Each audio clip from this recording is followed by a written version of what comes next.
Police check, stop.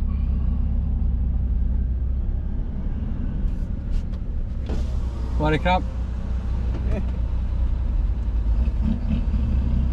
That was easy. Just looking for bad guys in the back. There's the only bad guy in the front here. What? I'm the Jaunting Ape, and in today's video we're going to be talking about driving in and around Thailand. I'm just finishing up a 3-week road trip, and I am just about to cross the 3,000 kilometer mark on my journey. I'm on my way back to Bangkok, coming from Chiang Mai.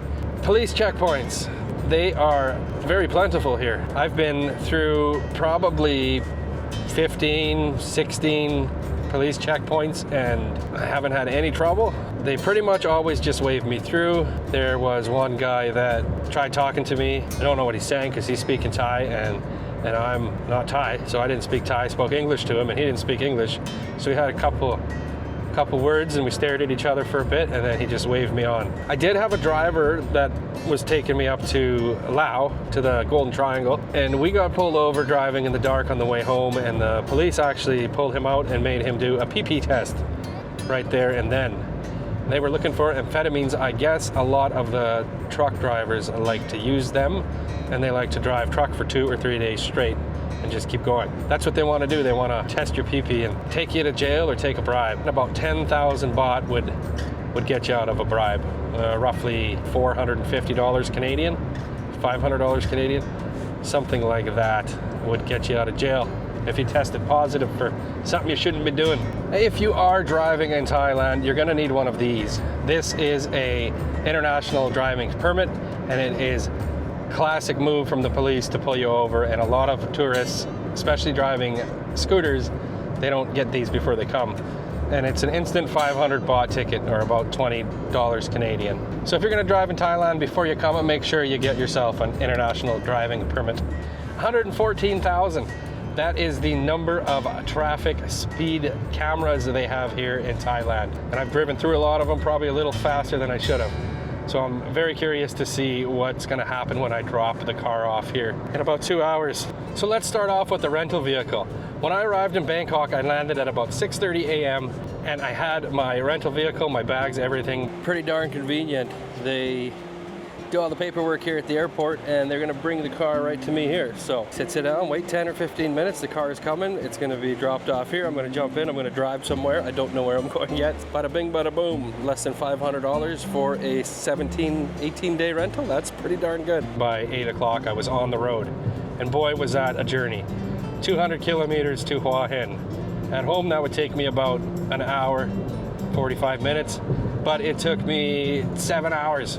That's right, a big sky crane fell over and it destroyed a bunch of stuff on the main freeway, and I didn't know how to navigate with the app, and it was just a crazy mess. So I'm hoping to help you out a little bit so that this doesn't happen to you. After a 20+ hour journey across the pond, a 7-hour drive was not what I needed or expected right when I got here. So let's talk about the rental car. This car I am paying around $30 US per day for. Thailand has some of the cheapest rental car prices in the world. Now, $30 was the cheapest that I could find. I didn't want to go with anything too fancy. Yeah, a backup camera would have been nice. Doesn't have that. Yeah, Bluetooth audio would have been nice. It doesn't have that. Being fit with navigation would have been super nice too. It doesn't have that. So, while $30 a day doesn't get you a luxury Lexus, it does get you 4 wheels, a steering wheel, and a horn. And it gets you from point A to point B, and occasionally point C. So some of the most important things for me to note off the bat here are, when you drive in Thailand, you're driving on the left side of the road, not the right side. So for my friends in Canada and the United States, it's a little bit of a shock, I guess, doing it. It's not too bad. Once you get into the wrong side of the vehicle and sit down, you're a little overwhelmed. If you just go with the flow, you'll be all right. There's always somebody in front of you, there's always somebody behind you, so it's pretty hard to get off the beaten path and into the wrong lane. And once you drive for half a day, it feels just like driving at home. And Thailand's highways are set up, most of them have 3 lanes.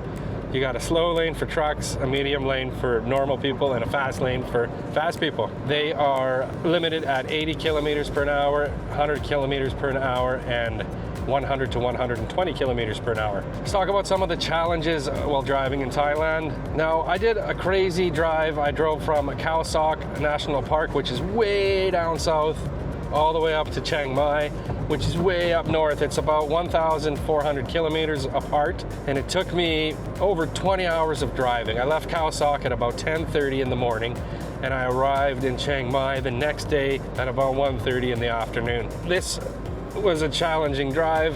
There are distractions along the way. You see trucks carrying durians, pigs on scooters, not driving the scooters, but on the back of the scooter.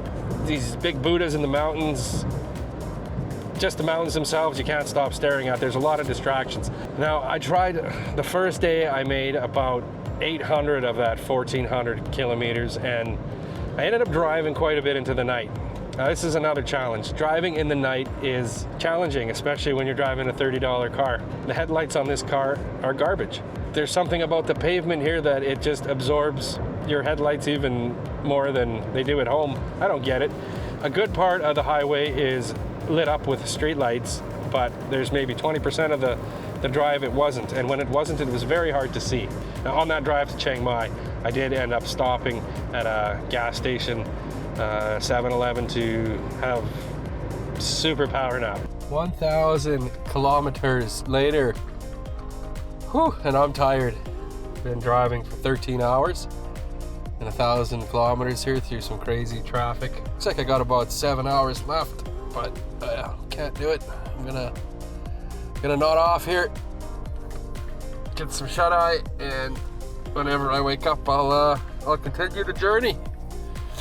Speaking of gas stations, getting fuel here is a breeze. The majority of the fuel stations are giant complexes, and they have 7-Elevens. Every one of them does. Cafes, shopping, all kinds of little food stands set up. 950. Cup and cup. Just gonna get my change. It's a good man. And then I'm gonna go grab some chicken KFC. I was waiting for a stop like this. This is the first KFC on this side of the road since Chiang Mai. I'm, I don't know, 4 hours into my journey. So it's a real treat. Some chicken, some Red Bulls, and cup and cup. Free water. So typically you just pull in, you tell them what kind of fuel you need. These gas station attendants, they speak enough English to know whether you want it full, whether you want 500 baht put in it, what kind of octane you want. This girl takes 91 octane, so I just pull in, I say 91, they take me to the pump, they fill my car, and they give me some gas station water. Every time you fill the car, you get free water. Now, another one of the challenges that I found, one of the bigger challenges that got me, is navigation. Especially when I started off in Bangkok, they have roads stacked on top of roads, stacked on top of roads. So when you're in your navigation app, it's kind of hard to know which road you're on and which exit. And if you get sucked off of your route and you leave your freeway in Bangkok, you're in for it. You're in trouble. It's going to be 20 minutes, maybe half an hour before you get back to where you were. You get into those side streets and traffic is just a mess. Which brings me up to the toll booths. Especially in Bangkok, you're going to find toll booths. And you pay the toll and you take the route. That's what you do. Sorry, cop. Cop and cop. She knew what she's doing. She saw my 1,000 and she had it already. Ah, what a place. I love this place.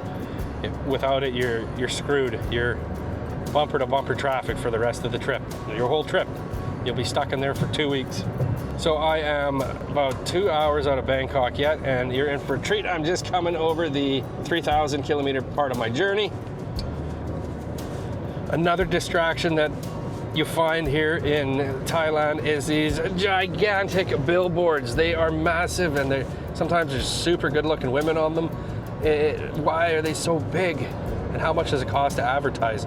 I should put a big Jaunting Ape logo on one of those. See if that helps me get some subscribers. So you guys aren't subscribing. You should go down there and hit the subscribe button right now. That's what I love about renting a car. Do whatever I want, whenever I want, wherever I want. I go where I want to go. I get there when I want to get there. Except for the airport. I have to be there by tomorrow morning, so I have a flight out of here. I got to go to rotten work for a week, and then it's off to Costa Rica again. So yeah, driving in Thailand is totally worth it. It's one of the cheapest places you can rent a car in the world. There's some really cool stuff to see, and it's really not too bad of a place to drive. As long as you know how the horn works and the signal lights work, you should be okay. And is driving right for you? I don't know. Are you scared? If you're scared, I'd say don't do it. Otherwise, you should do it.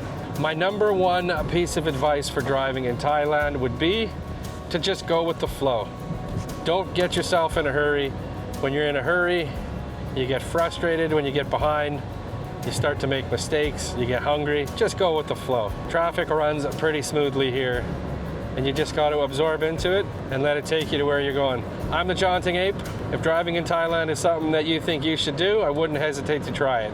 It's not too bad. Thanks for tuning into this video, and remember, the world is yours. Okay. Yeah, I did. I remember seeing that, and I don't. Yeah. I don't remember. All right, I know what I did. Yeah. Okay. 30 baht. Yeah. You get that then? Yeah, I can. Okay. Hey, that's all I'm getting charged. That's good. Okay. Blue paper. Oh yeah, blue paper.